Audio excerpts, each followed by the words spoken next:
don't care what you say, I'm still calling the police. When I'm in trouble, I'm calling the police. When somebody's stolen something from me, when I have a car accident, when I need to report something, some activity, I'm calling the police. We have to keep our challenges in perspective. So first of all, I have met some good people in my life and I've met some bad people in my life. I've interacted with good policies and with bad policies. And so it's important that we keep our perspective on what it is that we're trying to do. And I can't imagine a more difficult job than that of a policeman or a policewoman, an officer of the law, because no one wants to be held accountable to anybody. The big part of growing up is we seek to get to this point where we're grown so we can do whatever we want to do and not be accountable to anybody. You can't tell me what to do. But here it is that we've set these law enforcement officers in place to do exactly that, to make us accountable for the things that we said as a society we want to acquiesce to. We've given lawmakers the powers to make laws that limit how fast we can go on the highway and where we can park and where commerce can happen, how zoning happens.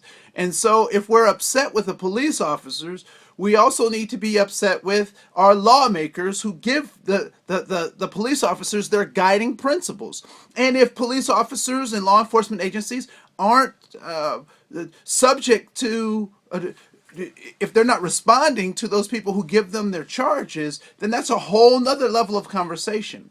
And so as we think about these instances of police brutality, I would say that those things are important to talk about. But it's also important that we keep our heads as we engage in this conversation. I love the fact that folks are being civil, using civil disobedience to shut down freeways, to close malls. I appreciate that. I can understand that. What I can't understand is and I have some understanding. Let me back up. But I don't think that it is productive for us to loot and to burn and to destroy our buildings. Right now, I look back at my hometown in Dayton, Ohio, and they're just now recovering from the '68 marches where people were distraught over the assassination of Dr. King. And here we are, 40 some odd years later, and those parts of town are just now starting to recover, and some may not ever recover.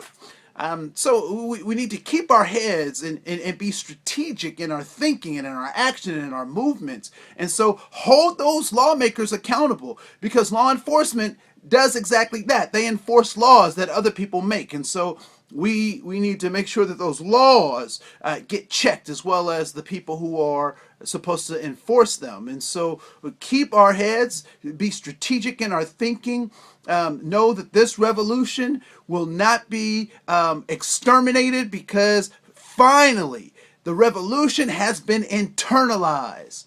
This is Andre Cohen, and I will talk to you soon.